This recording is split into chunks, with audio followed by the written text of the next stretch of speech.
شیطان نے خدا تعالیٰ کو کہا تھا کہ میں ہر راستے سے تیرے بندوں کو ورگلانے اور انہیں برائیوں کی طرف مائل کرنے کی کروں گا اور کرنے کے لیے آؤں گا۔ اللہ تعالیٰ نے اس کے جواب میں فرمایا تھا کہ جو میرے خالص بندے ہیں وہ کبھی بھی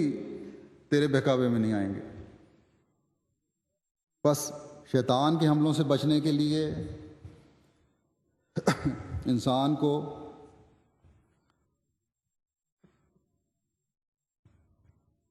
بڑی کوشش کرنی چاہیے۔ شیطان نے انسان کو بڑی بڑی امیدیں دلا کر ورگلانے کی کوشش کی ہیں اور کرتا ہے۔ اللہ تعالیٰ نے استغفار کے ذریعہ ہمارے سامنے رکھا ہے کہ اللہ تعالیٰ نے یہ وعدہ فرمایا ہے کہ جو کوشش کریں گے ان کو میں ہدایت کے راستے دکھاؤں گا۔ اور جیسا کہ میں پہلے بھی ذکر کر آیا ہوں، یہ مستقل مزاجی سے کوشش ہے۔ اگر شیطان ہر راستے پر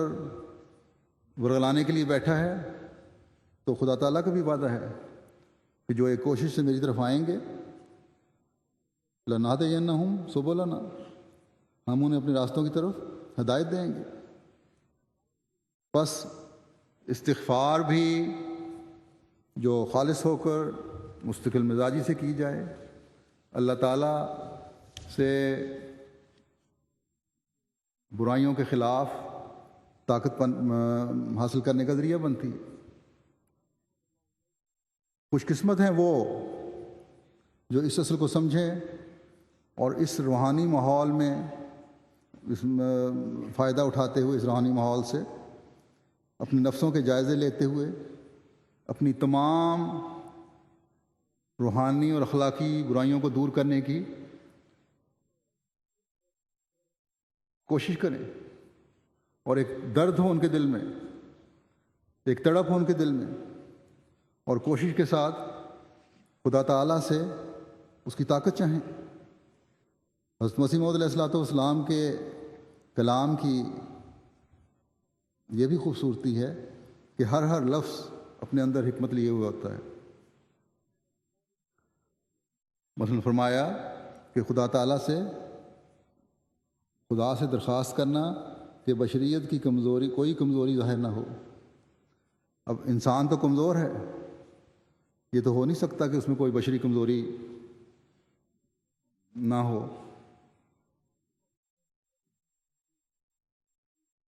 اللہ تعالیٰ نے اگر کوئی انسان کامل پیدا کیا ہے تو ایک ہی انسان کامل تھا جو ہمارے آقا و مولا حضرت محمد رسول اللہ صلی اللہ علیہ وسلم تھے۔ بس بشری کمزوریاں بے شک انسان میں رہتی ہیں، لیکن استغفار کا فائدہ یہ ہے کہ وہ ظاہر نہ ہوں، کبھی ایسی حالت نہ آئے جو ان کو ظاہر کرنے والی ہو۔ اگر کبھی ایسی حالت آتی ہے تو فوراً استغفار کی وجہ سے خدا تعالیٰ وہ طاقت عطا فرمائے کہ اس کا اظہار نہ ہو سکے۔ مثلا غصہ ہے، جب بہت سارے لوگ اکٹھے ہوتے ہیں، بعض واقعات ایسے ہو جاتے ہیں، انسان کے اندر اس کا مادہ بھی ہے، اور جب کوئی ایسی حالت ہو جو کسی شخص کے لیے ناپسندیدہ ہو تو اس کا اظہار ہوتا ہے غصے کی صورت میں۔ لیکن جب استغفار کی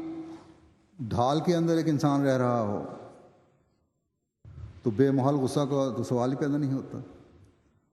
اگر جائز غصہ آئے گا بھی تو وہ مغلوب الغضب ہو کر نہیں آئے گا انسان کو، بلکہ اصلاح کے لیے آئے گا۔ پھر اور بھی بہت سی بشری کمزوریاں ہیں جو ہر ایک کی طبیعت کے لحاظ سے کسی میں کم اور کسی میں زیادہ ہیں، لیکن اگر اپنے اندر پاک تبدیلی پیدا کرنے کی خواہش ہوگی اور اس کے لیے کوشش ہوگی تو اللہ تعالیٰ برائیوں کو دور کرنے اور ان کے بد نتائج سے انسان کو پھر محفوظ رکھتا ہے۔ انسانی فطرت تو جو اصل فطرت ہے نیکی کی طرف لے جانے والی ہے، نیک فطرت ہے، اور یہ فطرت وہ ہے جس کے بارے میں حدیث میں آتا ہے کہ آپ صلی اللہ علیہ وسلم نے فرمایا کہ ہر بچہ نیک فطرت پیدا ہوتا ہے، اور بڑے ہونے تک جو جس ماحول میں رہ رہا ہوتا ہے اس کا ماحول اسے وہ بناتا ہے جو وہ نظر آ رہا ہوتا ہے۔ بس استغفار اس نیک فطرت کو بھی ابھارتی ہے اور بدی کو اس طرح دبا دیتی ہے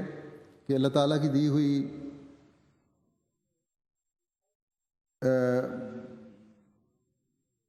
توفیق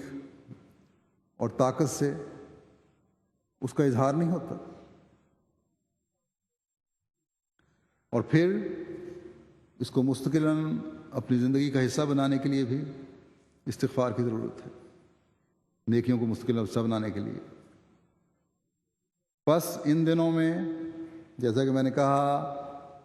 اپنے جائزے لیں اور بہت دعائیں کریں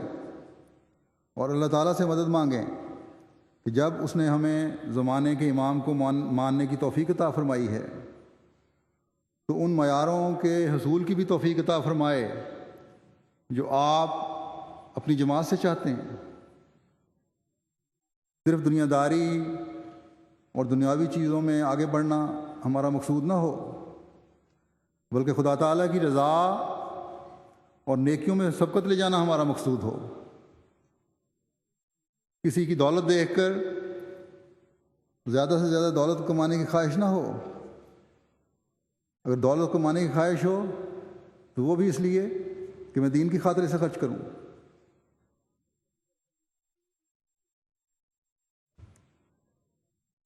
اور کسی کو اگر کوئی خواہش ہو دلی درد کے ساتھ تو کسی کو نیکیوں میں آگے بڑھتا ہوا دیکھ کر نیکیوں میں آگے بڑھنے کی خواہش ہو اور تڑپ ہو،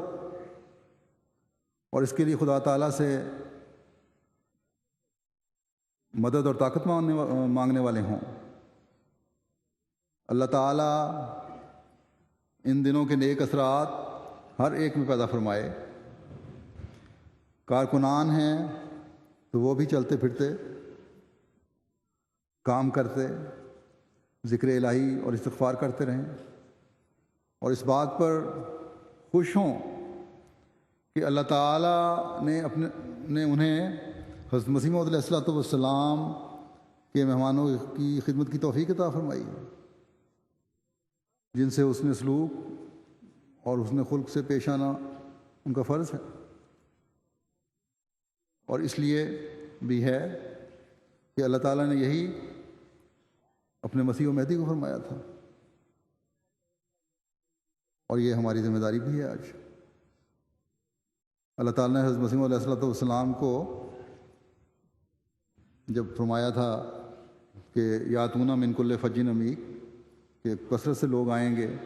اور ایسے راستوں سے آئیں گے کہ جو ان کے چلنے سے گہرے ہو جائیں گے، تو آپ نے ایک جگہ فرمایا کہ اللہ تعالیٰ نے مجھے یہ بھی فرمایا ہے کہ لوگوں کی کثرت دیکھ کر پریشان نہ ہو جانا، اور خوش خلقی کی تلقین فرمائی اللہ تعالیٰ نے آپ کو۔ بس ہمارا بھی یہ کام ہے، جو کارکنان ہیں کام کرنے والے ہمارے میں سے، کہ ان دور دراز سے آنے والے مہمانوں کی انتہائی خوش خلقی کے ساتھ خدمت کریں، اور پھر کارکنوں کے لیے دوسری خوشی کی بات یہ ہے کہ حضرت مسیح موعود علیہ الصلوۃ والسلام کے مہمانوں کی خدمت کے ساتھ ساتھ وہ روحانی ماحول بھی انہیں میسر ہے جو اپنے نفسوں کو پاک کرنے کا ذریعہ بنتا ہے، اور آنے والے مہمان جو ہیں اگر وہ سوچیں تو ان کے لیے بھی دوہری خوشی ہے۔ اس کے لیے پھر انہیں خدا تعالیٰ کے آگے شکر کے جذبات سے سر جھکانے والا بننا چاہیے۔ ایک خوشی جو تو یہ کہ ہم ان لوگوں میں شامل ہوئے جو اس الہام کو پورا کرنے والے بنے کہ یاتین من کل فج عمیق، اور دوسرے دور دراز کے سفر کر کے آنے کی وجہ سے اور اس جلسے میں شامل ہونے کی وجہ سے ان دعاؤں سے فیض پانے کے لیے فیض پانے والے بھی بنے جو حضرت مسیح موعود علیہ الصلوۃ والسلام نے شاملین جلسہ کے لیے کی ہیں۔